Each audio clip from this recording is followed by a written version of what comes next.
How to use Web Plus extension in WhatsApp Web to unlock extra features. If you want to use the Web Plus extension on WhatsApp Web in order to unlock these extra features, what you have to do is once you are logged into web.whatsapp.com, simply open up a new tab and search for WhatsApp Web Plus.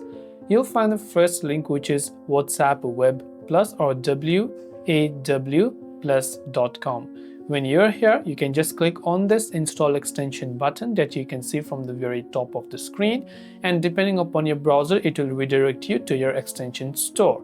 Now this is the official extension. To begin using it, just click on this add button right here which says add to Chrome. Once you've added and installed it, now you'll enhance much more features even on WhatsApp Web that is not available by default.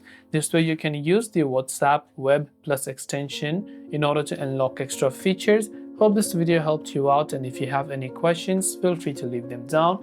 Thank you for watching and see you soon in the next video.